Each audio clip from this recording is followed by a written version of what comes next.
Welcome to Trial by Fire, an original podcast by Lexigate. In each episode, we sit down with women who built their own firms and redefined success on their own terms.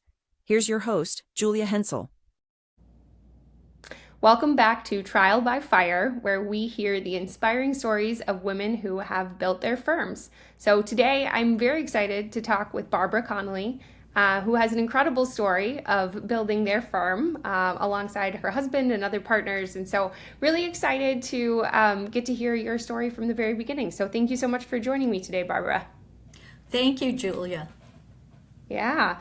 Well, just to get kicked off, we'd love to start from the very beginning. So take us back to before you even decided to go to law school. What kind of sparked your journey and your interest in law? And then we'll go from there.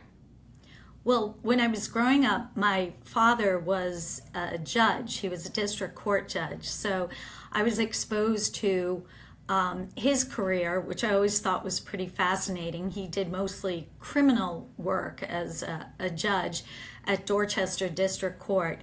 But, we were a lot of alike, and I really kind of admired that career.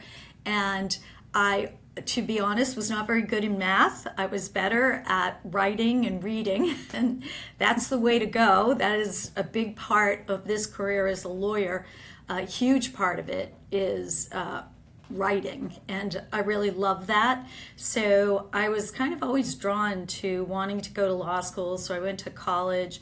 I took a year off and worked at a law firm, that just for a year in between, and then I went to law school. I applied and went, and I actually met my husband on the first day of law school. So wow. Was it love at first sight, or did it take a while?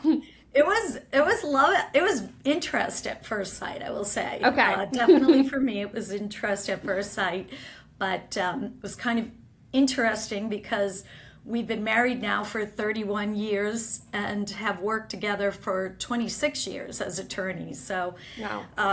I guess it was meant to be, meant to be all those years ago. But really, it was kind of interesting how my life evolved from that interest that my father had shown me to marrying a lawyer, someone I went to law school with, and then here we are today. 31 years later, 26 years into practicing together. Yeah, and I'm excited to dive into that more later in the podcast and just talk about how you guys make things work as a married team, because I think quite a few business owners actually find themselves in that situation of working alongside their spouse, and I'm excited to hear your tips for that. But before we get there, I would just love to hear a little bit more about when you started your career. I believe you started on the defense side, and so would just love to hear about, what are some of the things you learned on that side of things that now help you as you do plaintiff's work today. So I did start my career in the insurance defense as an insurance defense attorney. On personal injury litigation, and it is the polar opposite of what we do now, which is the personal injury, the plaintiff side of the personal injury litigation. And it was a great experience to learn the defense side, because now that I'm a plaintiff's attorney, I kind of know how it works on both ends. But I always thought when I did defense work that inside every insurance defense attorney is a secret plaintiff's attorney wanting to come out, because it's more freedom. It's a little bit more freedom in how you practice law. You're not tied to billable hours or decisions that you have to run through a series of people as to how you're going to handle a case. From the plaintiff's perspective, we figure it all out, and we move the cases forward and come up with really all of the steps, and always have to be moving forward every single case. So it was a great opportunity to learn, and I highly recommend learning both sides of whatever litigation it is you do, because now I know exactly what's going on on the insurance defense side of any personal injury litigation we have, and it always is insurance defense. We're always dealing with insurance companies, so it's really helpful. And then I've been doing the plaintiff's work for 26 years, so And Yeah. I What an honestly can amazing, say I like it better. yeah. But it's so great to have that perspective, like you said, of knowing exactly how they think and knowing, what, how might they be assessing the risk of this case, or, what the case might lead to. And that probably helps you understand what your strategy will be around settlement or going to trial or other things. So it's really cool to have that experience. Cool. Well, then maybe let's fast forward to when you started Dolan Conley. Can you just share kind of what were the initial thought process and some of the brainstorming sessions you guys had as you were deciding you wanted to start your own firm, and what was the initial vision for the firm? Well, it was interesting because we were both my husband Greg and I were working at insurance defense firms, and he really wanted to go out on his own. He's very independent minded, and he was in the Marine Corps. He was a lawyer in the Marine Corps, JAG officer, so he was kind of, he was sort of used to running things, and he always wanted to run his own practice. So we went out in 2000, and we had a 1-year-old, a 2-year-old, and a 4-year-old. So, wow. Oh my and gosh, we both busy worked, household. worked at the firm. It seems like we look back now and I'm like, what in the world were we thinking? Literally going out on your own business, health insurance, everything was our responsibility really from day one. And those 3 children, we put them all through college. They're all now grown, living on their own, and working together. We've been able to put them through college. So, and all of the other wonderful opportunities that we've met along the way. So that's really been really amazing. The part that, we did it. We actually were able to make it work. As Greg always says, that very first day, I think his first call was from his mother, who lived out in Western Mass. She was our lone call the first day we opened. But over the years, the clients have just continued to come, and we're so grateful for that. And, it's hard, but it's also, very rewarding. I always tell him the best part about being the boss is you're the boss. The worst part about being the boss is you're the boss. So overall, you have to look at it, as I always tell my adult children now with any job, it's work. They don't call it fun for a reason, because it's not fun. And you're not in love with your work, but as long as you like it and it presents great opportunities to you, far more than you dislike it. And we really do like what we do. And we always enjoy vacation here and there, but we really do like what we do. And we've had such a great opportunity over the years just to meet so many wonderful people. It is, in some ways, doing personal injury work, you really get attached to your clients. You really get to learn a lot about them, especially at a difficult time in their life. So it's been very rewarding in that regard. And we've been able to do it. We're 26 years later, and we're still in business. So and it's still all married. Great. And still married. Yeah.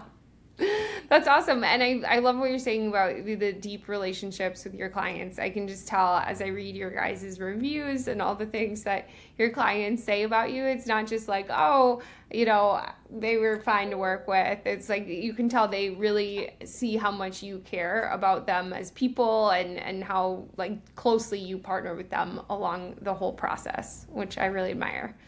I would love to, on that note, talk a little bit about some cases that have stood out to you throughout your career. Are there any that you're particularly proud of or feel particularly meaningful to you?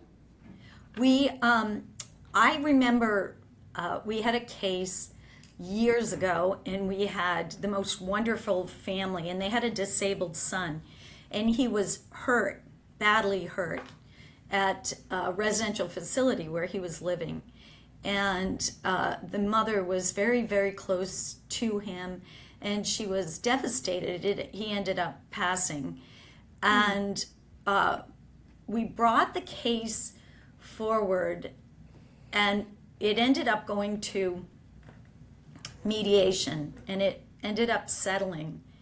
But when we went to the table that day, the mom was at the table, and I've never seen this happen before, but the owner of the home, the residential home, asked to speak to all the parties present, and he apologized so profoundly on behalf of what had happened to her son. And it was just absolutely amazing. And normally, a defense attorney doesn't necessarily want their client to get up and apologize for what happened. It wasn't an intentional act, it was negligent, but the mother just started to cry. I think sometimes people want answers. They want to hear that that somebody understands what they've gone through, that understands their loss. And we do. We definitely understand it. I always think virtually every new client we have sits across a table from us and says, I really am not the kind of person that, pursues litigation. And we get that every single client. And you're not, no one is. It's not a natural thing to do. But you've been hurt through no fault of your own, because someone was negligent. Doesn't necessarily have to be intentional. It's negligent. And you are now in a really bad way. Medically, you have hospital bills, doctor's bills coming in, you can't work, your family is suffering, you're physically in pain. I always tell people that's why there's insurance. That is why these companies have insurance. You're making a claim and it is going for insurance, and that's why we all have insurance. If someone walks up my front steps and accidentally falls and hurts themselves because one of the steps was loose, then I have insurance to be able to remedy that. So we see that all the time, but I think like there's a real human sort of emotion and a human element to what we do that I don't think commercials or anything else really understand. But I'll never forget that day, and I remember that mother just crying, and I don't even remember what the end result was of the mediation, but the weight that was lifted off her heart just to be so profoundly apologized to in front of everybody was really, it was amazing. It was really touching. Totally. And I can imagine much more meaningful to her. I mean, like, obviously, I'm sure she had expenses that are helpful to have covered. But to just hear the meaningfulness of the person, like to hear all that they have to say as far as their apology, and to feel really seen and grieved with, I feel like is very meaningful. And I can imagine part of like the silver lining in this is perhaps a situation like this causes a home like that to change the way they operate, and so no one else will be in a situation of experiencing the negative ramifications of their negligence in the future. Yes, absolutely. Wow, those are great stories. I'm curious, so as you've gone through your career, you've had amazing cases, and I can imagine developed a lot on the legal side. But as an owner of a firm, you guys also learn a lot on the business side as well. And so I'm curious, what have been some of the things that you have learned on the business side that maybe they don't teach you in law school, either around leadership or management or marketing or whatnot? What have been some of the more challenging lessons learned on that front, and what would you pass along to others? Well, marketing for sure, because lawyers are not marketers. They're not. They're, what we do is it's very hard for us to kind of translate that into a commercial or some sort of marketing marketing ad or something like that. And in fact, when we started out as lawyers, back in the 90s, you didn't advertise. It was considered in Massachusetts, no one would advertise as a lawyer. That was just so uncouth. I mean, you didn't do it. So really you got your business, mostly it was through word of mouth. It was considered, and it wasn't really until other really large national firms started to advertise that advertising, I think, over the past decade or so has really become more popular. And I mean by that, radio and television advertise. So lawyers would advertise in Lawyers Weekly or local newspapers. I mean, they're really, so we are not natural marketers as some firms are, but it seemed like for us, we're old school. I remember back in the old days. So that was always something, your clients somehow found you. But I remember before the internet, we were out there before the internet. So that's been a real learning curve and something. And now we're seeing AI, and I'm kind of torn on that because I feel as a plaintiff's attorney, you should know your cases better than anybody else. I don't want AI. We deal with a lot of medical records. Our clients are injured. They're going to the doctors. I want us to know it inside and out. I don't want, artificial intelligence to write a demand for us because first of all, it's so obvious when it's written that way. And secondly, I always say, and Greg's always had this philosophy, if you know the details better than the other side, you're at a complete advantage. So I tell our clients that, no, we actually, an attorney goes through all your medical records. What we don't know, we make sure we understand, and we use experts for that reason and whatnot. But we want to know our cases. In there, so I'm a little torn. We're really old school in that fact. We like to do I like to know our cases thoroughly. Yeah, it's interesting how much AI is changing things on the marketing side, but also on the operations side, as you were alluding to. And I think one of the things I've heard a lot of clients talk about is now that there's so much AI usage, a lot of clients are actually kind of trying to be their own lawyer. And I mean, I'm kind of guilty of that too. Sometimes I go to the doctor, but I've already done a lot of discussions with Claude or ChatGPT or whatnot about what I think I have. But I don't know if you've seen this at all in any of your clients, of them trying to come up with their own legal arguments now that they use some AI. They absolutely do. But I always tell people, and we see it time and time again, that if you don't hire an attorney, obviously you don't have to split your fee, and the usual fee is a third on personal injury. It's really kind of the standard in Massachusetts. I guarantee, though, if you hire an attorney, you're going to get a third more of any settlement. So it washes out, because that's another thing I have learned. Insurance, it's like a bell rung. It's like, there is a bell around your neck. If you go to an insurance adjuster and you are representing yourself and you have no legal background, it is just very, very obvious. And they will try to quickly resolve your claim, and typically for far less than it's worth. So often just hiring an attorney, you'll already make up the legal fee in a better offer, and that Totally. is typical. Yeah, and I feel like you've seen that being like from starting your career on the defense side. I mean, there wasn't AI around at the time, but just people who were trying to represent themselves, you probably saw how that was handled, and then exactly how it changes their thought process to have a lawyer behind the case. Cool. Well, then lastly, I would just love to talk a little bit more about this dynamic that you've had of working with Greg, and just how you guys have been able to manage a business together, but also a household, and still have the business and the family 25 years into things. So I'm curious, what have been some of the benefits of working together, and then what advice do you have for anyone who works with their spouse? I think that honestly, people say all the time, how do you do this? I could never work with my spouse. And I say, if you get along with your spouse in front of other people, you can work together.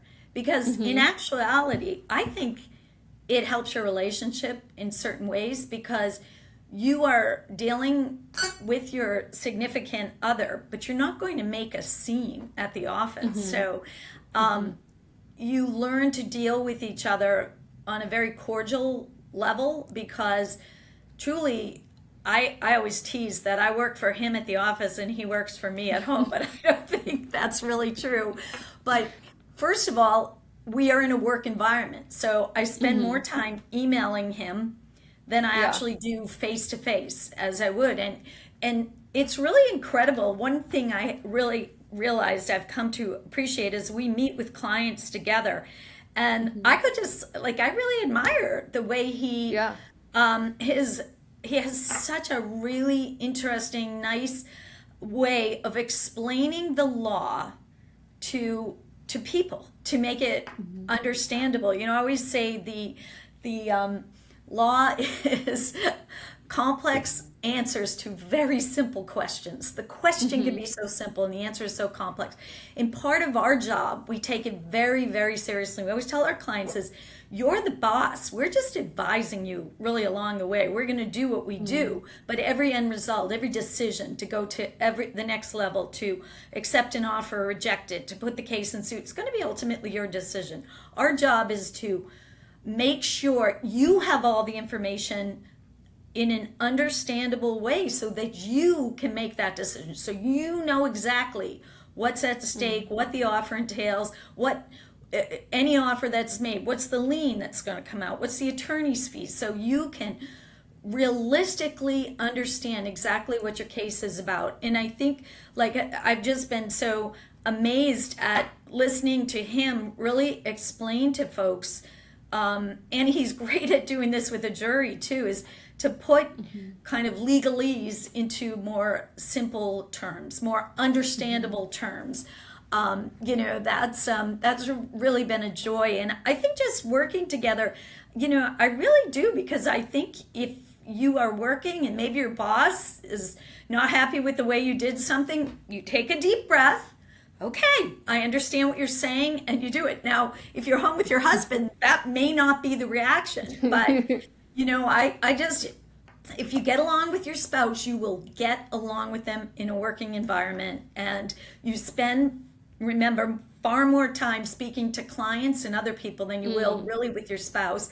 And also, I think that, you know, I think it's set a great example for our kids to be able to see us get along. And, you know, it's also, we can run things by each other, and we don't go home and just talk work 24/7. We will a little bit, but we have other things to talk about, luckily. So that's really good. But we have had a rule from day one, and we do a lot of writing. This job really entails tons of writing, which is really one of my specialties. I love to read, research, and write. I could just do it all day. And early on, we made a decision. If his name was going to go on whatever the document was, he got final edit. So he got, and if my name was going to go on it, I got final say. So he could edit anything I sent to him that he was going to sign. And we've abided by that, you know, just from day one. If his name goes on it, he gets final say, and if my name, I get final say. So, so that's been a really good rule. But no, it's really been just really terrific. I think we can kind of like read each other's minds during a meeting. But I will say sometimes he'll call me love in front of clients. I have to make sure. Or if I do the same, I'm like, wait a minute.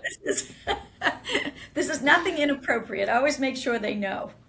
Yeah, totally. Oh my gosh. Well, that's great. First off, I love all the things you said about Greg, and I definitely resonate with that just from our conversations with him. He has he's very articulate. And so anyway, I think it's also cool as spouses, you guys both have a front row seat to what the other person does. And I feel like, you know, people spend so much time at work. Not everyone's spouse has a full appreciation for all that they have on their plate and all that they're handling and doing. And it's cool that you guys are able to see each other shine in a little bit of right in front of other people, which is, yeah, really. I mean, it's amazing. Sometimes you just sit back and you're like, wow. Totally. Wow. Yes. And he's very, very, very smart. He can take the most complex complex legal situations and analyze them, really boil them right down to something that is so understandable. So I definitely appreciate seeing that. Yeah, that's awesome. Very cool. And I like what you said about, you have clarity on if you're signing your name to the document, it's you who has final say. And same with Greg, because it's nice to have rules of in some ways, it doesn't really matter who would make the decision. It's just nice to have the clarity on whose decision it is, so you don't have to wonder. That was an very early rule we had, and we still use it today. So yes, it's a great unlock. I love it. Well, maybe then on that note, I feel like that's great kind of tactical advice. I'm curious if from your other, outside of, working with your spouse, other lessons learned throughout the last 25 years that you would pass along to someone else who might be thinking about opening their own firm or, going off on their own or with partners to do something entrepreneurial in the legal world. I really enjoy this profession, and I think it's because I'm constantly learning. I'm just always learning. I love to write. My favorite thing is to get a brief or a motion from another from the defense, and I open up my computer and it's a complete white screen, and then I have a 12-page brief with legal, analysis and the whole thing written in there. And it's just I just love doing that. And I think that this has given us a lot of freedom. I think opening our own firm gave us a lot of freedom too. And we get all of our emails. We have clients call us on our cell phones. So we can work at really any time. We can be in the car going somewhere and working, so opening your own firm gives you a lot of freedom. And we had freedom to go to all of our children's games. And it may not seem like a big thing right now, but when your kids are little and they're playing soccer and football and you're coaching and you have to leave at 3:00 in the afternoon because practice begins at 4, in your hometown, that's really, really important. We wouldn't have had the opportunity, I think, to do all of those things, teach, be a Girl Scout leader, be coaches that we did. All of these things we're able to do because we could. The benefit of having your own firm is being able to control your hours. Even now, Greg's had this you don't have to be here 9 to 5. You can work. We have people that work from home. Just get your work done. Everybody knows what they're doing, and I always say we don't reinvent the wheel a whole lot in the legal field. We kind of use things and we adapt them to different cases. So there's a lot of, you do a great brief and then you just take that and you pop it into another case. So, a lot of the work can be done at different hours. And I think it was freedom, really, a lot of freedom to go. Right now we ski, so we, can leave at 12 on a Friday and go ski, go up for the weekend to go skiing. So good things like that. It definitely is challenging because he's in charge of the financial aspect of it all. But the freedom, we don't have to do billable hours. We don't do billable hours because as plaintiff's attorneys, that's not the way our practice works. And that's just been so freeing. And so in that sense, it's been great. It was great for our family. It was great that I was able to work even part-time when the kids were little, so I could get home in the afternoons and spend time with them. And now we're empty nesters, so it goes by quick. So I'm waiting for grandchildren so I can do that all over again. Totally. Help watch them for my children that are working. Yeah. No, it kind of comes full circle to something you said at the beginning, which is the good news is you're your own boss and the bad news is you're your own boss, right? You probably... you guys are the type of people who I know work really hard, and so in some ways it can be challenging being your own boss, but the good news of it is you have the flexibility in that you can do it on your own time, and so then you don't miss those important moments with the kids and other things you want to do in life. And that was really, really important to us, I think. And we've always been completely aligned. And one other thing I really did think about just working with my husband is we have really come to understand. I try to teach my adult children this now. Do what needs to be done. If your work is hard, if your day is going to be long, if you have a trial and you're going to work all weekend, just do it. Don't complain. And have a spouse who doesn't complain. I never complain because if we did it, we put in the time and the effort, there would be time. The next weekend will come. We'll get to enjoy that. But just be fully supportive of the time that it takes and the effort it takes, especially when you're, in your late 20s, your 30s, to get to a good point in your job where it's going to be a little easier on the other end because you're so much more familiar with what you're doing and you're not maybe reinventing the wheel. But just to be so understanding, if he had to work late, no questions asked, no complaints, just handle it. Handle whatever you had to. For years he left before the kids even got up, let alone were off to school, and he came home after they had already eaten dinner. So we just did it. I didn't complain about it because what he was doing, I recognized, was supporting our family. That was, financially supporting our family. And I was working part-time when they were really little. And, it's just, I remember just being fully locked on to that. And we're still there. And it just gets easier over time to have that mindset. Totally. Yeah, my dad always used to say growing up, so many problems can be solved with hard work, which sounds so simple, but is very true. And I think sometimes we can overthink it, and sometimes if you just put your head down and do the work, and then you can get through it, and then that opens more doors down the future. So right, that's sometimes you get so nervous and so panicked about what has to be done. Just do it. Just get into it. Put the time in. One step at a time. Right, and one day at a time, just take whatever, we would have whole weekends of him working, and it was fine. It was fine. It was what had to be done. Yeah, I love that. And don't complain. I feel like that's a good motto for both one's own work and the spouse. A little bit. This is allowed. A little tiny bit, but it was never